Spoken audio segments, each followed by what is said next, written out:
Hello everyone, I am अनुराग शुक्ला। चलिए हम लोग पढ़ रहे थे ज्योमेट्री के सिमिलरिटी टॉपिक। सिमिलरिटी में आपको काफ़ी सारी चीज़ें मैंने बता दी थी, लेकिन मैंने कहा था कुछ अच्छे क्वेश्चंस अभी बचे हुए हैं ना। तो जो क्वेश्चन बचे हुए थे, जो अच्छे क्वेश्चन हैं, जो पेपर में आए हुए हैं या आपको फंसाते हैं, वो क्वेश्चन हम आपको आज करवाने वाले हैं। केवल और केवल सिमिलरिटी पे जितने क्वेश्चन हमें लगते हैं अच्छे हैं, वो सारे हम आपको करवाएंगे। पहले एक छोटे से क्वेश्चन से शुरू करते हैं। बहुत बार पूछा जा चुका है, मेंस 2017 का आया हुआ क्वेश्चन है। देखिए कैसे है, क्वेश्चन लिख लीजिएगा। दिए गए चित्र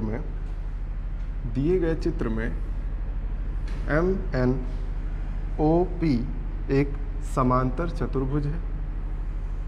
MNOP एक समांतर चतुर्भुज है। OZ MN तथा PN को OZ, MN तथा PN को क्रमशः Y तथा X पर प्रतिच्छेद करती है। Y तथा X पर प्रतिच्छेद करती है। तो आपसे और चीज़ें दी गई हैं। OX equal to 27, XY equal to 18। तो आपसे पूछा गया लास्ट में YZ की वैल्यू बताइए। ठीक है, YZ की वैल्यू आपको निकालनी है। देखिए, और यहाँ पे O, N और M ये Z है। बहुत ही बढ़िया क्वेश्चन है, सिमिलरिटी पे बेस्ड है। कैसे करना है ये समझिए। सबसे पहले आपको क्या दिया गया, OX और XY। OX देखिए, OX ये है 27 और XY ये 18। अब इतने का काम खत्म है, बस आपको YZ निकालना है, ये याद रखिए। अब देखिए हमें सिमिलरिटी लगानी है। पहली बात तो ये समांतर चतुर्भुज है। अगर समांतर चतुर्भुज है तो देखिए ये दोनों आपको पता होना चाहिए अपोजिट साइड्स पैरेलल होती है। अगर आपको नहीं पता है तो आप नेक्स्ट जब हम पढ़ाएंगे आपको समांतर चतुर्भुज तो आपको बताएंगे। ठीक है, तो हमें क्या पता है कि अपोजिट साइड्स पैरेलल होती हैं। ये दोनों अगर लाइंस पैरेलल हैं तो ये एक ट्रांसवर्सल लाइन है। इसका मतलब ये वाला एंगल इस वाले एंगल के बराबर होना चाहिए, है ना। ये दोनों आपस में इक्वल हो गए। ये एंगल ये शीर्षाभिमुख कोण है, तो इसका मतलब तीसरा ऑटोमेटिक बराबर होगा। इसलिए ये वाला ट्रायंगल और ये वाला ट्रायंगल ये दोनों आपस में क्या हो गए, सिमिलर हो गए। अगर सिमिलर हो गए तो करस्पॉन्डिंग साइड्स का रेशियो बराबर होना चाहिए। निकाल लेते हैं हम लोग। पहले सिमिलरिटी हम लिख देते हैं। ट्रायंगल, कौन कौन सा ट्रायंगल है, NXY similar to triangle NXY लिया है, मतलब P लेना पड़ेगा पहले, X कॉमन वाला है और O तीसरा एंगल। इस यहाँ से हम क्या ले लेते हैं, हाँ हमको क्या क्या चाहिए, NY ले लेते हैं। यहाँ से NY लिया तो यहाँ से PO लेना पड़ेगा, और दूसरा हम ले रहे हैं NY लिया, NX नहीं लेना है, XY लेना है हमको। देखिए XY आपको पता है, तो इसमें XY लिया अगर तो इसमें XO लेना पड़ेगा। ये बात क्लियर है। और इतने की वैल्यू आपको पता है क्या है, XY कितना है 18 और ये है 27, यानी 9 दूना 18, 9 3 27, 2/3, यानी कि NY और PO का रेशियो क्या हो जाएगा 2/3। यानी कि अगर ये 2 होगा तो ये इतने में कोई दिक्कत नहीं होगी। सिमिलरिटी का बेसिक रूल लगाया गया। ठीक है, अब आ जाइए नेक्स्ट। अगर आपको पता है समांतर चतुर्भुज की अपोजिट साइड इक्वल भी होती हैं। अगर ये पूरी 3 है, ये इतना 2 है, तो ये बचा हुआ पार्ट कितना होगा, 1 होगा, क्योंकि ये भी 3 होना चाहिए, ये भी 3 होना चाहिए। समांतर चतुर्भुज की अपोजिट साइड्स बराबर होती हैं, विपरीत भुजाएं बराबर होती हैं। ये 1 हो गया, ये 2 है, ये 18, ये 27, ये तो वैल्यू है। और हमें क्या निकालना है, YZ। अब हम लगा देते हैं इन दोनों में सिमिलरिटी। ठीक है, इन दोनों में सिमिलरिटी लगा दीजिए। पहली बात तो ये इस एंगल के बराबर है, 3 डॉट लगा दे रहे हैं। ये अपोजिट एंगल है ना, शीर्षाभिमुख कोण जिसको बोला जाता है। फिर आप कहते हैं कि इनकी अपोजिट साइड पैरेलल होती है। अगर अपोजिट साइड पैरेलल है, एक ट्रांसवर्सल लाइन कट करती हुई जा रही है, तो क्या होगा, अपोजिट एंगल्स बराबर होंगे। 1 सेकेंड, ये पैरेलल लाइन है, हाँ ठीक है।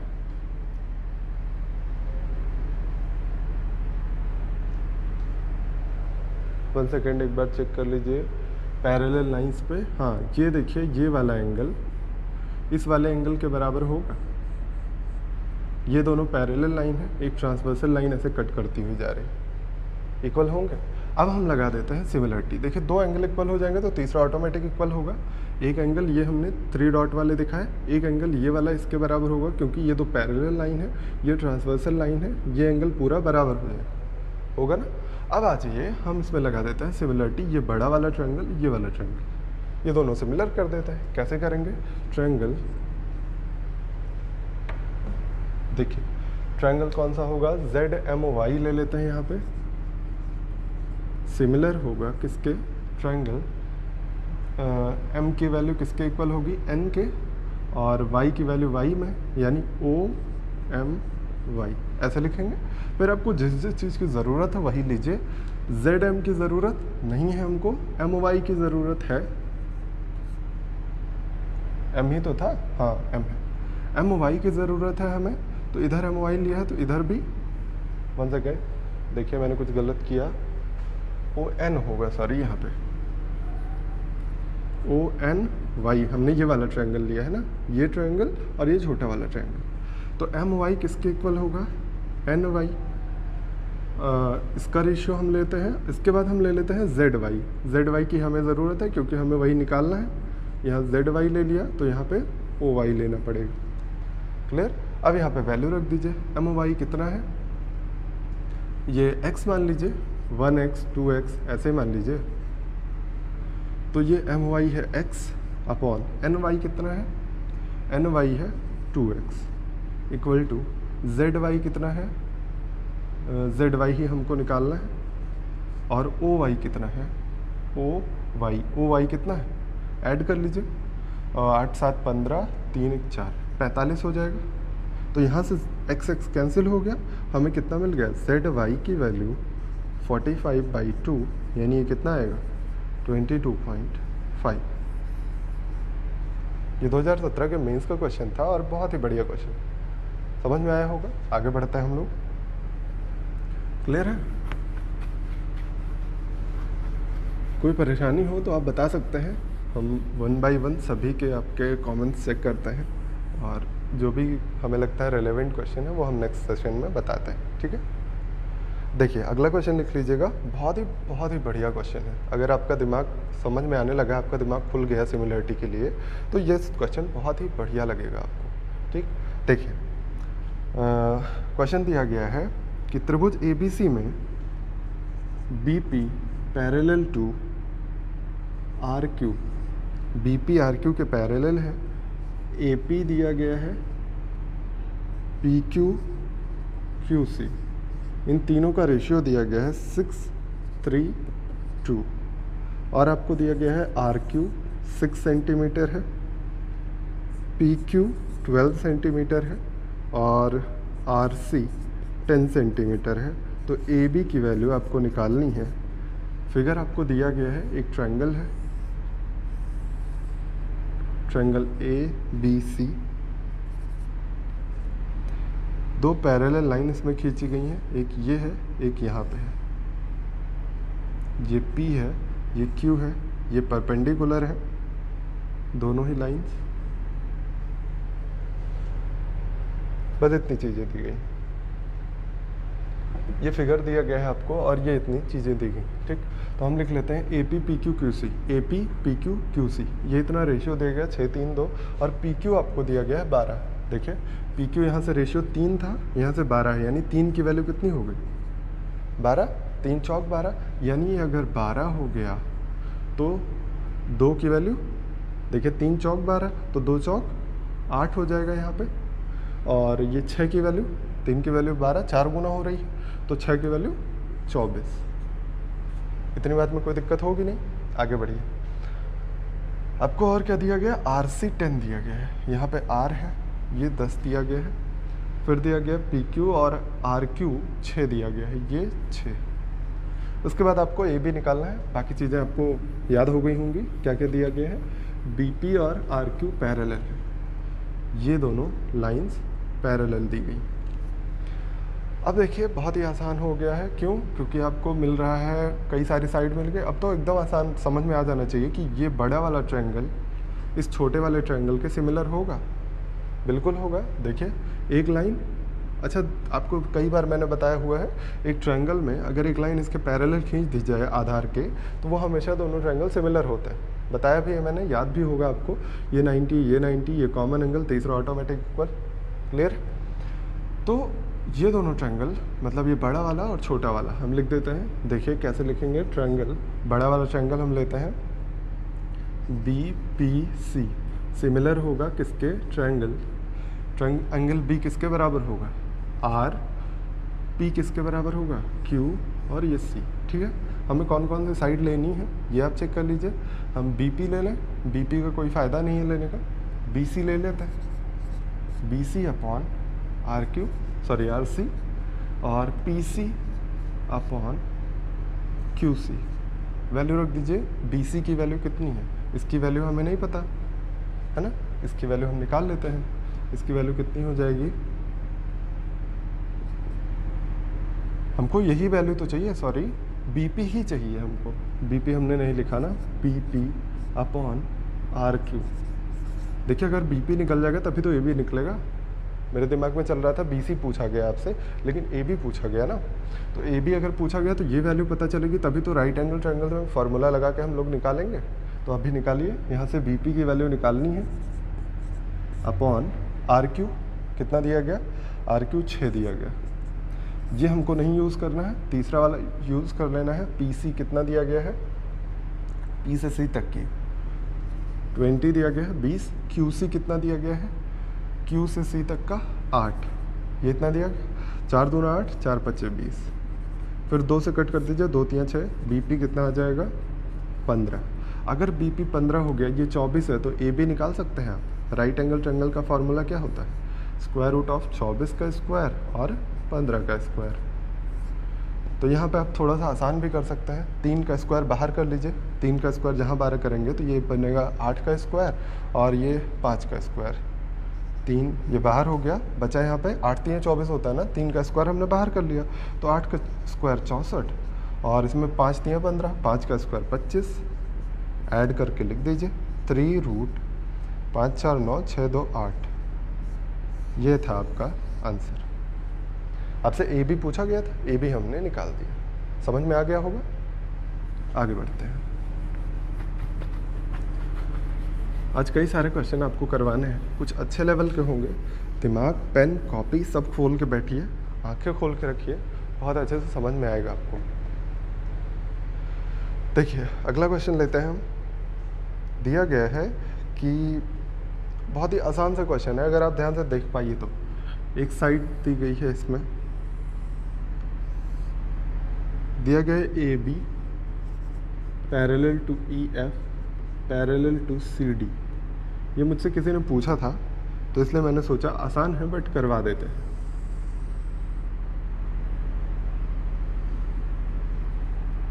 ये आपको एक लाइन खींचनी है जो यहाँ पे मीट करती है पॉइंट पे, किनारे पे एकदम। फिर आपको दूसरी लाइन खींचनी है यहाँ से और ये बनाना है। ठीक है, ये पॉइंट्स दिए गए हैं E, P, T, C।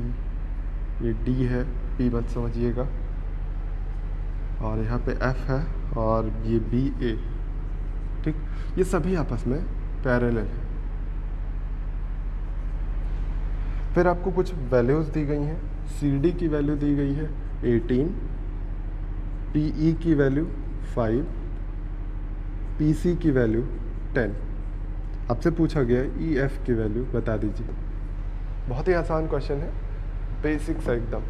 क्या करना है आपको, जो जो चीज़ें दी गई हैं वो लिख लीजिए। PC, PE, PC दिया गया है 10, PE दिया गया 5, CD दिया गया 18, EF पूछा गया। कितना आसान क्वेश्चन है, आप समझ नहीं सकते कि ये देखिए ये दोनों क्या हैं, अपोजिट हैं एक दूसरे के, अपोजिट एंगल। ये अपोजिट एंगल है, ये दोनों पैरेलल लाइन है, तो ये एंगल इस एंगल के बराबर होगा। दो पैरेलल लाइंस को एक ट्रांसवर्सल लाइन कट करती हुई जा रही, और ये वाला एंगल इस एंगल के बराबर होगा। क्लियर? दोनों ट्रायंगल को आप डायरेक्टली लिख सकते हैं, सिमिलर है। अब हम थोड़ा सा और डायरेक्ट करना आपको सिखाते हैं। जब आपको सिमिलरिटी पता चल गई, सिमिलरिटी पता चलने के बाद भी आप सिमिलरिटी ना लिखिए ऐसे जगहों पे जहाँ पे आपका बिना सिमिलरिटी लिखे काम चल सकता है, ठीक है? कैसे? जो एंगल लीजिए, मैंने पहले भी दिन बताया था आपको, जो एंगल लेंगे करस्पॉन्डिंग वही एंगल आपको दूसरे तरफ लेना पड़ेगा। जैसे मान लीजिए हम यहाँ पे 3 डॉट वाला एंगल ले रहे हैं, इसके सामने की साइड 5 ले रहे हैं, तो इधर भी 3 डॉट वाले एंगल के सामने की साइड 10, इसका रेशियो, ठीक? ये बराबर होना चाहिए। सिंगल डॉट वाला हमें लेना नहीं है, लेना है, हाँ सॉरी। अब ये सिंगल जो लाइन लगाई इसके सामने कौन सा एंगल है, सॉरी साइड कौन सी है, EF। इसमें सिंगल वाले के सामने कौन सी साइड है, 18। बस ये इतना करना, 5 दूना 10, EF की वैल्यू कितनी आ गई, 9। 2 लाइन का क्वेश्चन था, समझ में आ गया होगा। केवल आपको ये समझाना था इससे हमें कि बिना आप सिमिलरिटी लिखे भी सॉल्व कर सकते हैं। समझ में आ गया होगा मुझे लगता है। आगे बढ़िए, फिर अगला क्वेश्चन करते हैं।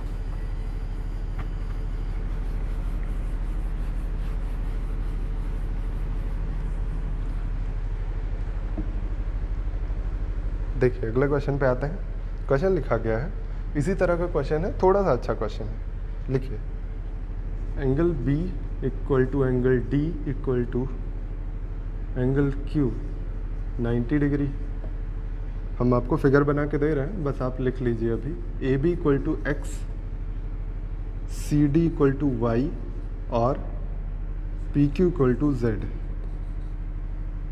तो आपसे पूछा गया XYZ में रिलेशन क्या होगा। ये आपने क्वेश्चन बहुत बार देखा होगा।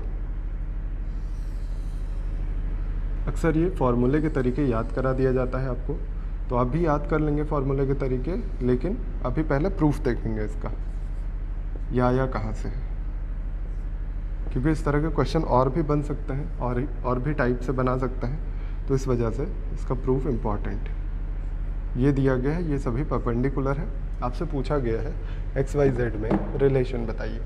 X दिया गया है AB को, PQ को Z दिया गया, ये Y है ना। अब हमें लगानी है सिमिलरिटी, बहुत ही आसानी से लगा सकते हैं। आपको दिया गया ये 90, ये 90, ये 90। अगर हम कहें आपसे कि सिमिलरिटी बता दीजिए, तो हम सबसे पहले ये छोटा वाला ट्रायंगल लेते हैं और ये बड़ा वाला ट्रायंगल लेते हैं। यानी ट्रायंगल कौन सा लेते हैं, PQD सिमिलर होगा ट्रायंगल P लिया है तो A लेना पड़ेगा ABD। क्यों होगा, क्योंकि देखिए इसमें ये 90 डिग्री, इसमें ये 90 डिग्री, ये कॉमन एंगल, तो दूसरा ऑटोमेटिक तीसरा वाला एंगल बराबर ही हो जाएगा और ये दोनों सिमिलर हो जाएगा। अब यहाँ से हमें जो जो चीज़ की वैल्यू की ज़रूरत है वही उतना हम लेंगे। जैसे हमें यहाँ से PQ चाहिए तो हमने ले लिया PQ के साथ AB, है ना।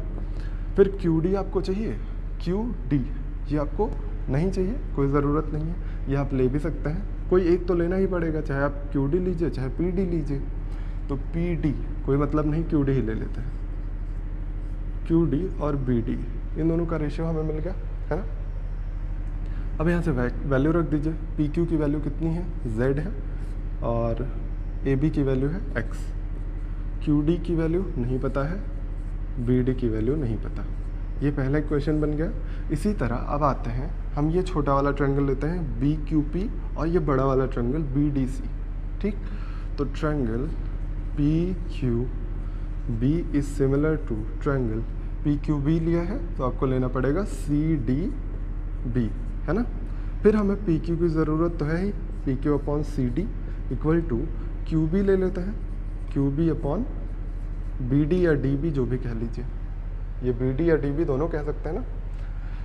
अब हमें PQ की वैल्यू पता है Z, फिर आपको पता है CD की वैल्यू Y, यहाँ पे हमें वैल्यू नहीं पता है और ये लिख देते हैं सेम। ये हमने बना लिया सेकंड इक्वेशन। अब आपको क्या करना है, फर्स्ट और सेकंड को ऐड कर देना है, आपका आंसर आ जाएगा। कैसे, देखिए फर्स्ट और सेकंड को ऐड करिएगा तो Z/X Z/Y ऐड हो जाएंगे, तो Z/X और Z/Y ऐड हो जाएंगे।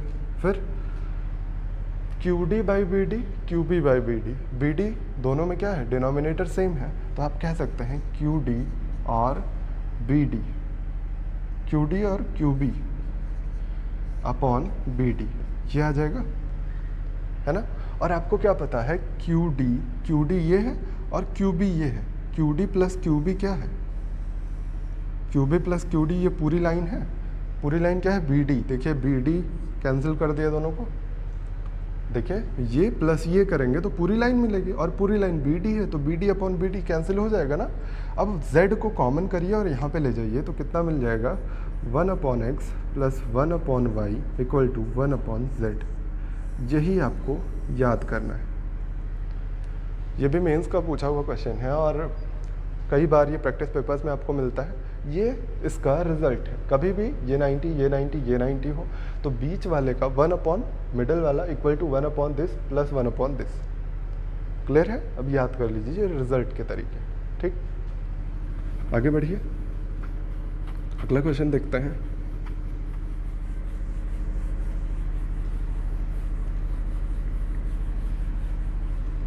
देखिए क्वेश्चन दिया गया है आपको, बहुत ही आसान से ये भी है, समझिएगा। समकोण त्रिभुज की एक भुजा के मध्य बिंदु से कर्ण पर खींचे गए लंब, समकोण त्रिभुज की एक भुजा के मध्य बिंदु से कर्ण पर एक लंब खींचा गया, वो कर्ण को 6 तथा 10 सेंटीमीटर के 2 भागों में विभाजित करता है। कहा गया एक समकोण त्रिभुज है। इस समकोण त्रिभुज के किसी एक समकोण वाली भुजा पे,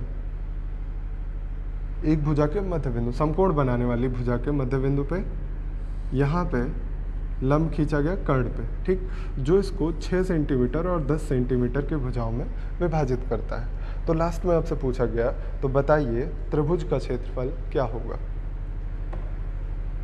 कुछ और नहीं दिया गया है, हाँ बस इतना ही पूछा गया है कि त्रिभुज का क्षेत्रफल क्या होगा। समकोण त्रिभुज है, यहाँ पे हम मान लेते हैं ए बी सी कोई साइड रही होगी, ये डी और ई मान लेते हैं।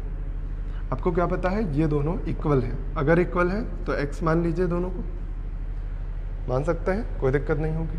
अब ये छोटा वाला ट्रायंगल बड़े वाले ट्रायंगल के सिमिलर होगा। क्यों होगा, क्योंकि ये 90 ये कॉमन एंगल, बस सिमिलरिटी हो गई। तुरंत लगा दीजिए सिमिलरिटी। हम क्या करते हैं, अब सिमिलरिटी लिख नहीं रहे, ठीक है, आप समझते चलिएगा बस।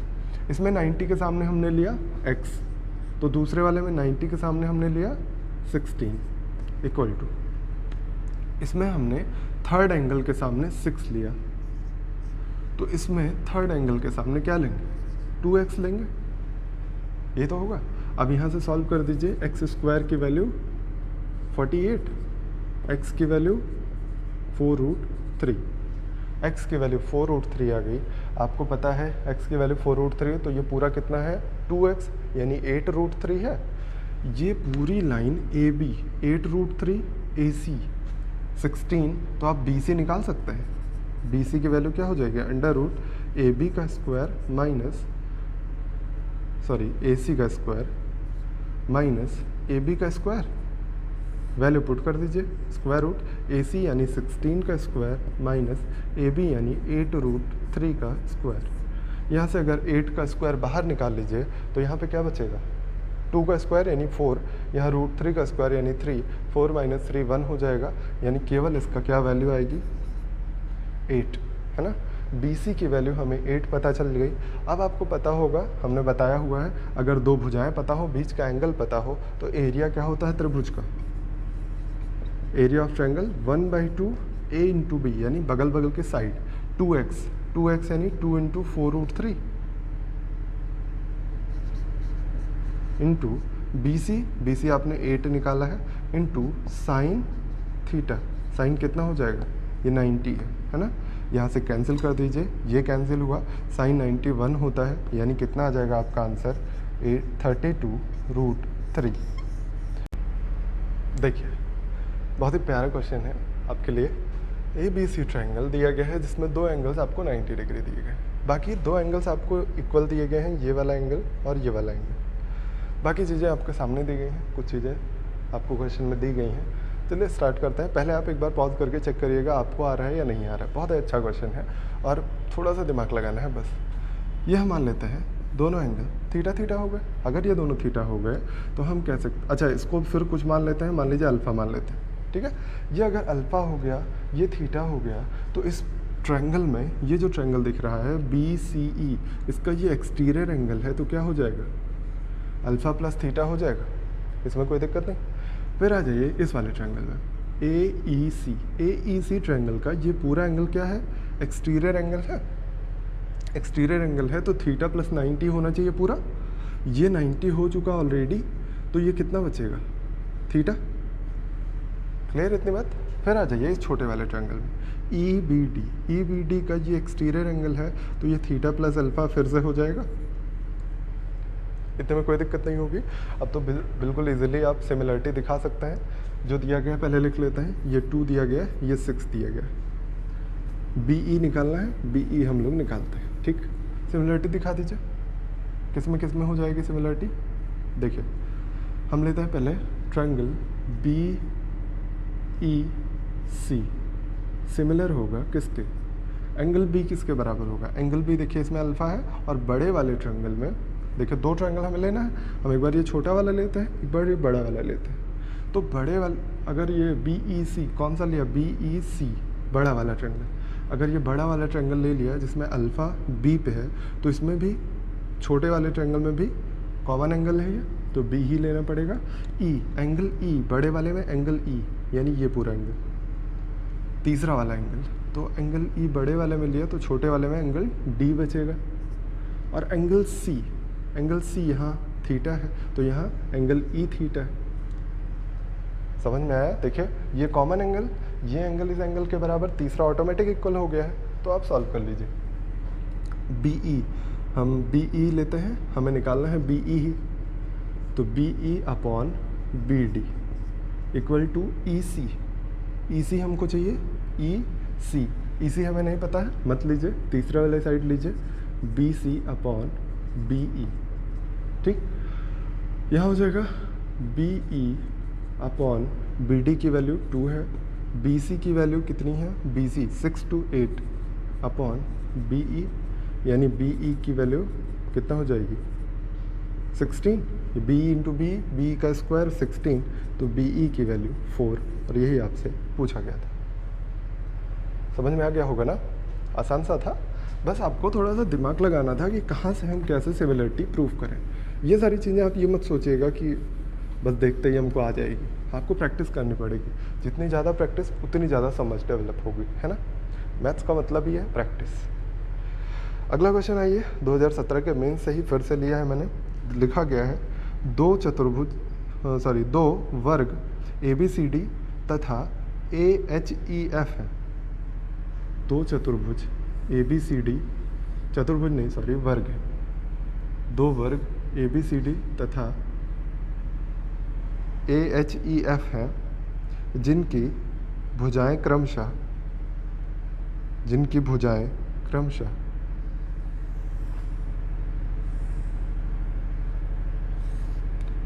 20 सेंटीमीटर, 20 सेंटीमीटर और 8 सेंटीमीटर है। ये फिगर बनाया गया है AFE, ये दिया गया है BC, ठीक। भुजाएं क्या दी गई हैं, 20 और 8, यानी ये 20-20 सेंटीमीटर का एक वर्ग है, और ये 8-8 सेंटीमीटर की इसकी भुजाएं, ठीक है। आपसे पूछा गया है कि तो एरिया ऑफ AGF, ये वाला AGF, एरिया ऑफ AGF बताइए। बहुत ही आसान क्वेश्चन है, मेंस का है, इसलिए देख के आप डर जाते हैं, बट कुछ है नहीं क्वेश्चन में। देखिए क्या दिया गया है, अगर ये वर्ग है तो दोनों साइड ये 90-90 तो होना ही है, ये भी 90 होना है, इसमें कोई कन्फ्यूज़न तो है नहीं।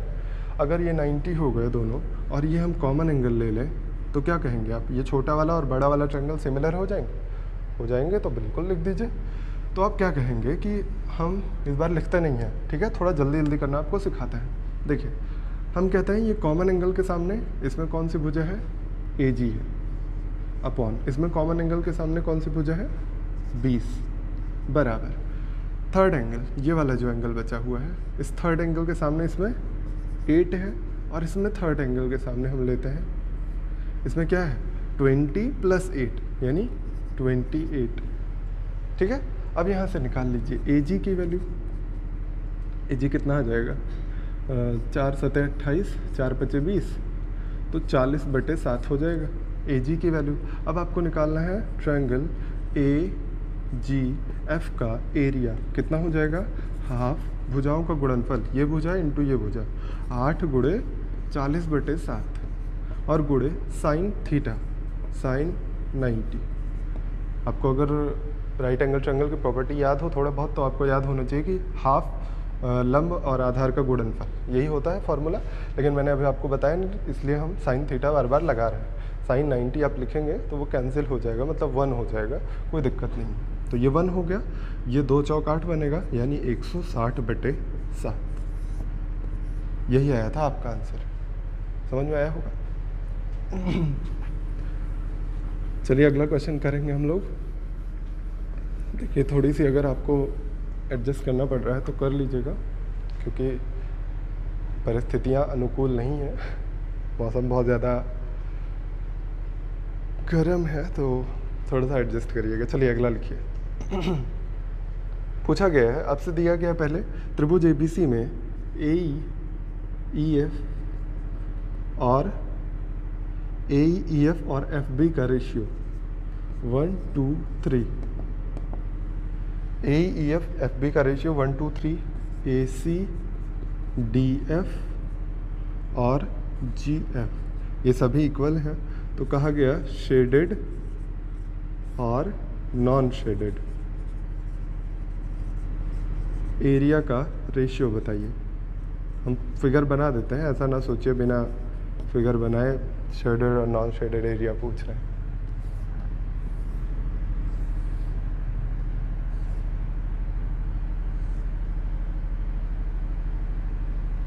ये एरिया शेड की गई है।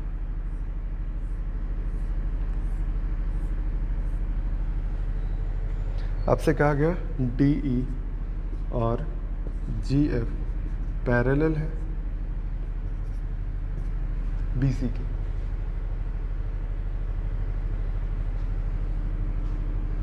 सॉरी, ये AC है, ये B है। अब सही है। देखिए ये भी आसान सा है। अगर आपको सिमिलरिटी समझ में आ गई है तो आपको ये भी पता चल गया होगा कि अगर 2 ट्रायंगल सिमिलर होते हैं तो उनके साइड के स्क्वायर का रेशियो जो होता है वही एरिया का रेशियो हो जाता है। तो अगर आप ध्यान से देखें तो AE दिया गया है 1, EF 2, FB 3, है ना। तो अब आपके पास सीधा सा ऑप्शन है कि आप चाहें तो एरिया का रेशियो निकाल सकते हैं। तो area of triangle BFG ratio area of triangle BED हम निकालना चाहें अगर, तो कैसे निकलेगा, मतलब ये छोटा वाला एरिया और ये बड़ा वाला एरिया, इन दोनों का रेशियो अगर निकालना हो तो आप क्या कहेंगे, उनके करस्पॉन्डिंग साइड्स के स्क्वायर का रेशियो ले लें। ये 3 हो गई और ये पूरी साइड कितनी हो गई, 5 हो गई। त्रिभुज में आपको निकालना होता है, ये ना सोचिएगा कि हम यहाँ 3 का स्क्वायर यहाँ 2 का स्क्वायर कर दे डायरेक्टली आ जाएगा, नहीं आएगा, क्योंकि ये क्या बन गया, क्वाड्रिलेटरल चतुर्भुज बन रहा है ना। हम त्रिभुज में बताए हुए हैं आपको, ये त्रिभुज और बड़ा वाला त्रिभुज, तो इन दोनों के एरिया का रेशियो आएगा, ठीक है। इसी तरह अब आ जाते हैं, इसी में अगला लिख लेते हैं, बड़ा वाला ट्रायंगल ABC। ट्रायंगल ABC का एरिया क्या हो जाएगा, 3 2 5 1 6, पूरी साइड क्या है 6, तो इसका स्क्वायर 6 का स्क्वायर लिख देता है। आप इसको चाहें तो 2 बार की सिमिलरिटी में कर सकते हैं। कैसे, एक बार ये छोटा वाला ट्रायंगल इस बड़े वाले ट्रायंगल के सिमिलर होगा, एक बार यही छोटा वाला ट्रायंगल इस सबसे बड़े वाले ट्रायंगल के सिमिलर होगा। अब 2 जगह एक ही ट्रायंगल से सिमिलरिटी मिलेगी तो आप तीनों को आपस में सिमिलर दिखा सकते हैं, ठीक है, जैसा आप चाहें। तो आप डायरेक्टली कर सकते हैं ऐसे, या फिर 2 स्टेप में करिए, तब भी यही आने वाला है, ठीक। तो आप कितना ला देंगे, यहाँ से 9, यहाँ 25 और यहाँ 36, पूरा एरिया 36 है। हमें शेडेड रीजन पहले चाहिए, तो ये यहाँ से यहाँ तक ये पूरा एरिया कितना है, 25 है ना। देखिए लिखा गया BED का एरिया 25। अगर ये पूरा एरिया 25 है, अगर इसको हटा दें तो यही शेडेड रीजन तो मिलने वाला है। शेडेड रीजन कितना आ जाएगा, लिखिए 25 में से ये वाला एरिया हटा देते हैं, ये कितना है, ये 9 है ना, ये 9 है, ये पूरा 25 है, तो 25 में से 9 को हटा दीजिए, कितना बचेगा, 16 ही तो बचेगा, है ना। अब हम क्या करते हैं, पूरा एरिया आपको दिया गया 36 है, ये पूरा एरिया अगर 36 दिया गया है, हम यही 25 हटा दें ये पूरा एरिया हटा दें तो ये बचा हुआ एरिया निकल जाएगा ना। ये पूरा 36 एरिया दिया गया है और ये बाकी एरिया इतना दिया गया है 25, तो 25 घटा दीजिए 36 में से, कितना मिल जाएगा आपको 11, ये हो जाएगा इसका एरिया। अब आपसे कहा गया shaded area 16 upon non shaded area 20, यानी 4 चौक 16, 4 पचे 20, यही हो जाएगा आंसर। क्लियर है? चलिए, जो भी दिक्कत हो रही हो अगर आपको तो बताइएगा। वैसे तो मुझे उम्मीद है कि आप समझ पा रहे होंगे, कोई दिक्कत नहीं हो रही होगी अगर आपने शुरू से सिमिलरिटी की क्लासेस देखी हुई हैं तो। अगला क्वेश्चन लेते हैं। बेहतरीन सवाल जिसे कहते हैं, वो बेहतरीन सवालों में से लिखिए। ये बहुत बार आपको मिला होगा और आप हर बार नहीं कर पाते, हर बार अपने टीचर से पूछते हैं, इसलिए हम इस क्वेश्चन को पिक कर रहे हैं। देखिए लिखा हुआ है, त्रिभुज ABC में AD और B एक दूसरे को P पर प्रतिच्छेद करते हैं। दिया गया है AP PD का रेशियो 3:4, फिर BD DC का रेशियो 4:7 और AE की वैल्यू दी गई है 12 सेंटीमीटर। तो आपसे पूछा गया है कि EC की वैल्यू निकाली। त्रिभुज आपको दिया गया है ABC, त्रिभुज ABC में ये दिया गया है AD एक पॉइंट है और D पर एक पॉइंट है, यहाँ से मिला दिया जाता है। ये P है, ये E है, ठीक, समझिएगा। AP PD दिया गया है पहले 3 और 4, फिर BD DC दिया गया है 4 7। आपसे कहा गया है AE है 12। बहुत ही आसान है, बस सिमिलरिटी आपको समझनी है और आपको थोड़ा सा इसमें कंस्ट्रक्शन करना है। देखिए कैसे, हम इसको एक लाइन मान लेते हैं। एक लाइन हमने खींच दिया है DM, ऐसा खींचा है कि DM is parallel to BE।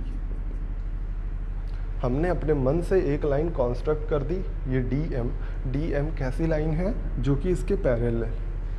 समझ में आया? अब ये फ़ायदा इससे क्या हो गया हमें कि हम अगर एक ट्रायंगल देखें, ये लेटा हुआ ट्रायंगल BCE, ये ट्रायंगल और ये छोटा वाला ट्रायंगल, ये दोनों सिमिलर हो जाएंगे ना। बिल्कुल आसानी से हो सकता है। मैंने बताया है एक ही ट्रायंगल में दूसरी लाइन पैरेलल खींच दी जाए आधार के, तो वो हमेशा दोनों ट्रायंगल सिमिलर होते हैं। इसका मतलब BCE पैरेलल टू DCM, दोनों पैरेलल हो गए। तो अगर इनका रेशियो 4 7 है तो इनका भी रेशियो क्या होना चाहिए, 4 7। ये बात क्लियर है? अगर नहीं है तो आप लिख सकते हैं, सिमिलरिटी का वैल्यू लिख सकते हैं। उसके बाद आप लिख सकते हैं कि BC upon CD equal to CE upon CM। तो BC यानी 7 4 11/7 बराबर 11/7, तो वो भी फिर से वही आ जाने वाला है। समझ में आया? ऐसा मैंने क्वेश्चन एक करवाया हुआ है पिछली क्लास में। तो ये इतना हो गया। अब यहाँ से फ़ायदा हमें और क्या हो रहा है कि ये वाला त्रिभुज देखिए ADM ये त्रिभुज और APE ये त्रिभुज, बड़ा वाला त्रिभुज और ये छोटा वाला त्रिभुज, ये दोनों आपस में सिमिलर होंगे। क्यों? क्योंकि हमने जो लाइन ड्रॉ की है ये पैरेलल ड्रॉ की है इस लाइन के। अगर ये पैरेलल है तो ये सिमिलर होंगे दोनों ट्रायंगल। अगर सिमिलर हैं तो 3 और 4 का रेशियो यहाँ है, तो 3 और 4 का रेशियो यहाँ भी तो होना चाहिए। 4 ऑलरेडी लिखा था तो हमें लिखने की ज़रूरत नहीं थी। अगर वहाँ पे कुछ और होता तो हम बराबर करते दोनों। यहाँ 3 4 का रेशियो था तो यहाँ भी 3 4 का रेशियो हो गया। और आपको क्या दिया गया है कि AE की वैल्यू 12 है, AE की वैल्यू 12 सेंटीमीटर है। हमने निकाला AE की वैल्यू 3 और आपके हिसाब से AE की वैल्यू 12 है। हमें निकालना क्या है, EC। हमारे हिसाब से EC की वैल्यू 7 4 11 है, लेकिन आपके हिसाब से क्या होना चाहिए, 3 की वैल्यू अगर 12 है तो 1 की वैल्यू 4, तो 11 की वैल्यू 11 गुणे 4 यानी 44 सेंटीमीटर आपका आंसर हो जाएगा। था ना बढ़िया क्वेश्चन? समझ में आया होगा, कोई दिक्कत तो नहीं होगी। आगे बढ़ते हैं, अगले क्वेश्चन पे आते हैं।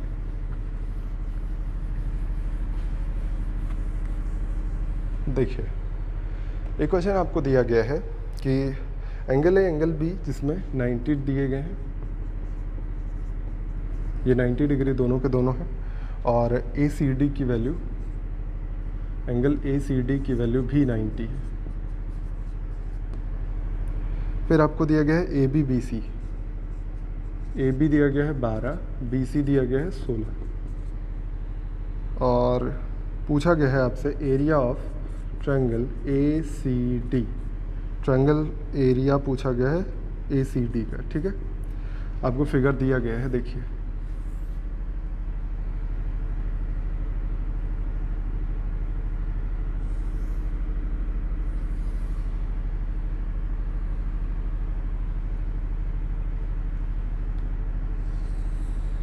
ऐसा कुछ फिगर दिया गया है आपको, जिसमें ABCD ये पॉइंट्स हैं और आपको एंगल A पूरा ये, एंगल B ये पूरा 90 दिया गया और ये 90 दिया गया, ठीक है। बस इतना ही दिया गया, इसको सॉल्व करना है आपको। देखिए आसान है, बस आपको समझना है। AB 12 BC 16, ये 12 और ये 16, तो AC आप निकाल सकते हैं बिल्कुल आसानी से, आपको पता होगा 4 3 12 4 चौक 16, तो 4 5 20, यानी ये हो जाएगा 20। ट्रिपलेट मैंने बताया हुआ है ट्रिग्नोमेट्री में। अब आपको क्या मिल रहा है, एंगल थीटा मान लें अगर हम यहाँ पे, ये थीटा ये 90, तो ये कितना होगा 90 माइनस होना चाहिए था। फिर आपको कुछ और दिख रहा है, अगर ये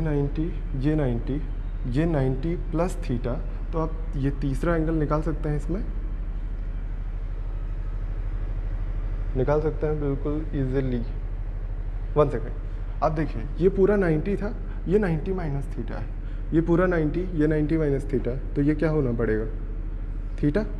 90 माइनस थीटा करिएगा तो आपको क्या मिलेगा, फिर से थीटा मिल जाएगा। अगर ये थीटा है तो ये 90 माइनस थीटा।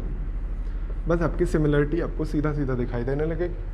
कैसे, देखिए आपको क्या निकालना है, ACD, ट्रायंगल ACD निकालने के लिए ये 90 डिग्री है, तो इसके अगल बगल वाली भुजाएं हमें पता होनी चाहिए। हमें क्या पता करना है, CD पता करनी है। AC तो हमें पता ही है, CD पता करनी है। CD के लिए हम सिमिलरिटी लगाते हैं इस ट्रायंगल और इस ट्रायंगल में। कैसे लगेगी, देखिए थीटा के सामने वाला, देखिए इसमें theta 90 minus theta 90, theta 90 minus theta 90, तीनों एंगल एक दूसरे के बराबर हो गए। सिमिलरिटी डायरेक्ट लगाइए, थीटा के सामने 12, इसमें थीटा के सामने CD जो हमें निकालनी, ठीक। और फिर आपको मिलेगा 90 माइनस थीटा के सामने 16, और इसमें 90 माइनस थीटा के सामने 20, है ना। यहाँ से आप निकाल लीजिए CD की वैल्यू क्या आने वाली है, 4 3 12, 4 चौक 16, 4 5 20। CD की वैल्यू हो जाएगी 15, ये आ गई 15। तो आप इसका एरिया निकाल सकते हैं बहुत ही आसानी से।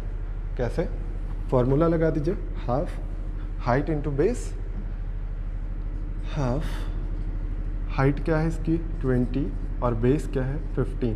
साइन 90 भी लिख सकते हैं, साइन 91 होता है इसलिए हम लिख नहीं रहे। तो ये कितना आ जाएगा 150 सेंटीमीटर स्क्वायर। ये था आपका आंसर। देखिए इतने बड़े बड़े क्वेश्चन आपको दिखाई दे रहे हैं, लेकिन सॉल्व करने पे आपको दिख रहा होगा एकदम बच्चों वाले क्वेश्चन। देखिए 1 2 3, तीसरी लाइन में ख़त्म, है ना। तो इन सब चीज़ों से डरिए नहीं आप, बिल्कुल ज्योमेट्री से डरिए नहीं। हमारी कोशिश है कि आप डरें कम। जब डरना छोड़ देंगे तो आप इस पर जूझना शुरू करेंगे। जूझना हार्ड वर्क, तो मेहनत करना शुरू करेंगे जब, तो आपको फिर से आने लगेगा। ज्योमेट्री बहुत ही आसान टॉपिक है अगर आपको दिमाग में घुस जाए ना। चलिए अगला क्वेश्चन देखते हैं। PQRS एक आयत है जिसमें, लिखिए PQRS एक आयत है जिसमें त्रिभुज ABR का एरिया दिया गया है 4 सेंटीमीटर स्क्वायर, और त्रिभुज BQR का एरिया दिया गया है 5 सेंटीमीटर स्क्वायर। तो आपसे पूछा गया है ABPS, चतुर्भुज ABPS का एरिया क्या होगा। फिगर आपको बना के दिया गया है। PQRS एक आयत है,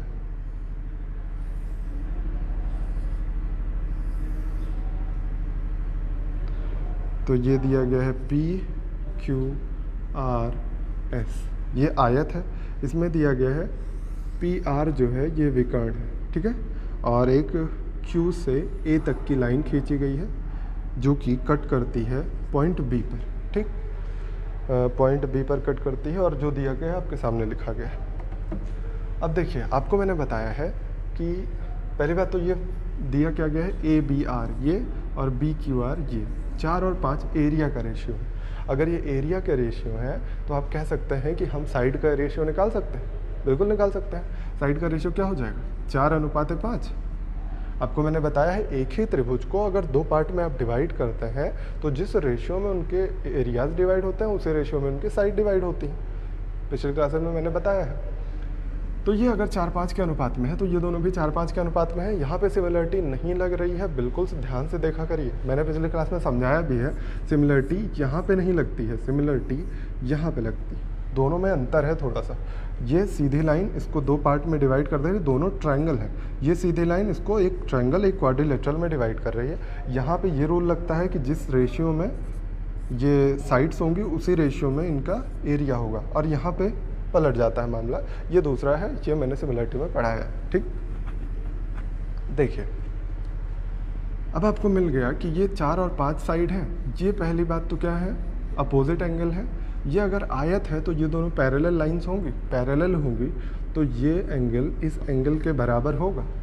अगर ये दोनों आपस में बराबर हैं, ये आपस में बराबर है, तीसरा एंगल ऑटोमेटिक तीसरा एंगल के बराबर हो जाएगा, इसमें तो कोई दिक्कत ही नहीं।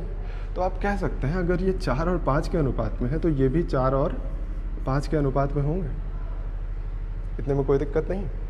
अगर ये दोनों 4:5 में हो गए, ये तो सिमिलरिटी से आपने किया है ना, तो अगर ये सिमिलरिटी से आपने कहा कि ये दोनों 4 और 5 के अनुपात में हो जाए तो हमारे हिसाब से सिमिलरिटी के हिसाब से ट्रायंगल ABR और ट्रायंगल BQR इन दोनों के एरिया का रेशियो क्या होना चाहिए, इनकी भुजाओं के अनुपात का स्क्वायर, यानी 16/25 ये होना चाहिए ना।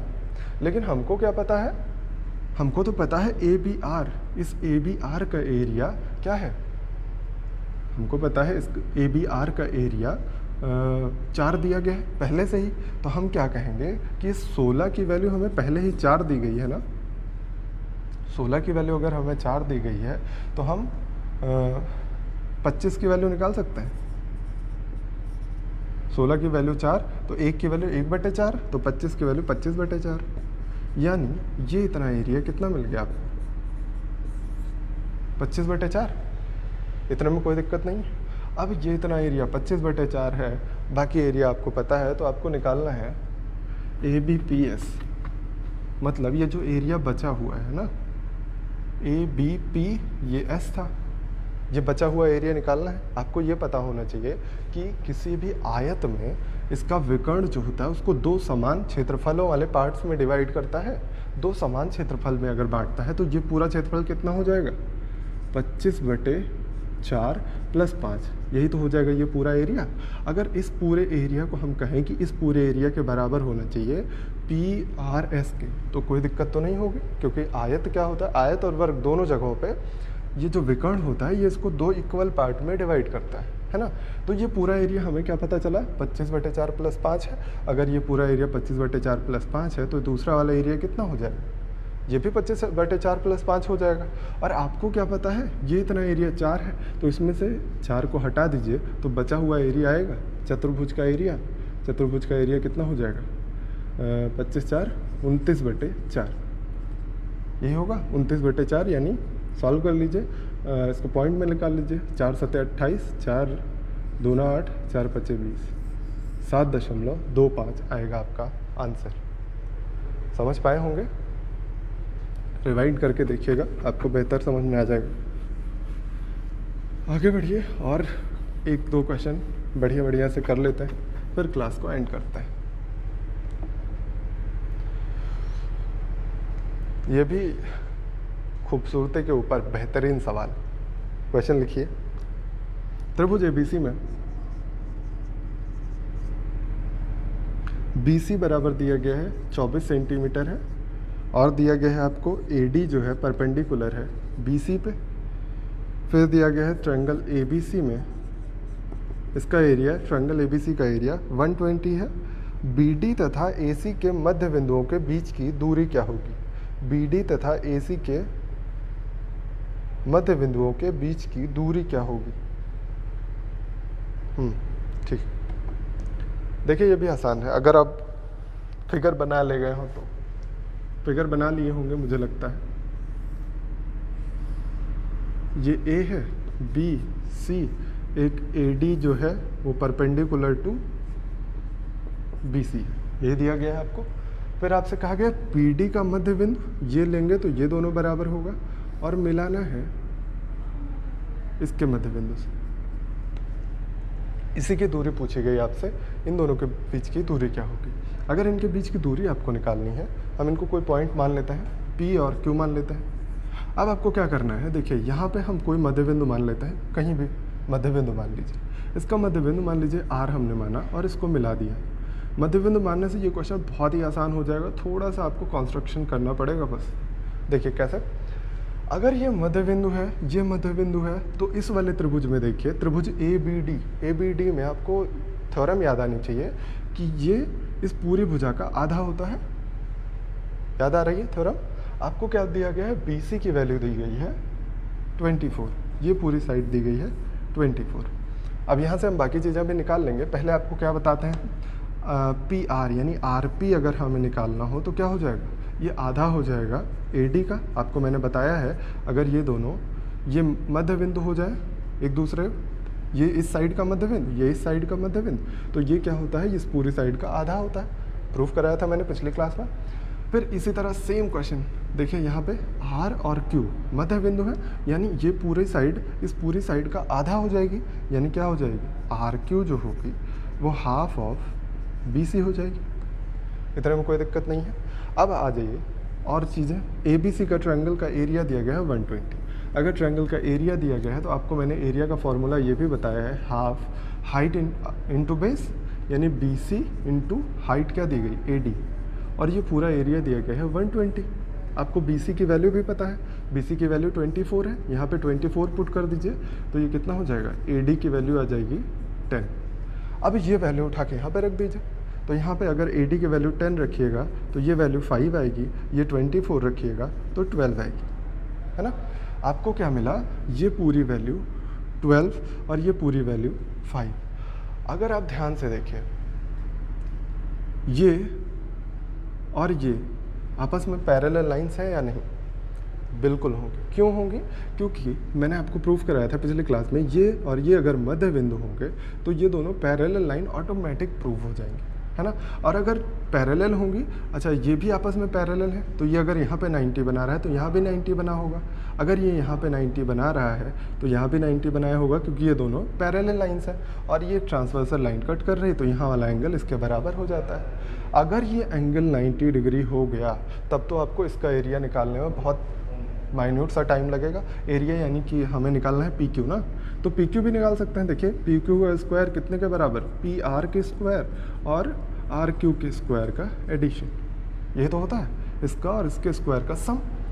लिख दीजिए फटाक से, PQ कितना आ जाएगा, स्क्वायर रूट ऑफ PR का स्क्वायर, 5 का स्क्वायर और 12 का स्क्वायर। 5 का स्क्वायर 12 का स्क्वायर क्या होता है, 13। आपका आंसर होना चाहिए था 13। तो इस तरह से आज की क्लास यहीं पे एंड कर रहे हैं। आपको लगता है मुझे कि बहुत अच्छे से समझ में आ गया होगा। सिमिलरिटी पे बहुत सारे क्वेश्चन मैंने करवा दिए हैं, तो आप सारे प्रैक्टिस कर डालिएगा। बहुत ही अच्छे से क्वेश्चन थे। सिमिलरिटी यहीं पे एंड करते हैं और नेक्स्ट क्लास में हम लोग पढ़ेंगे कॉन्ग्रुएंसी। तब तक आप अच्छे से पढ़ाई करते रहिए। Thank you very much.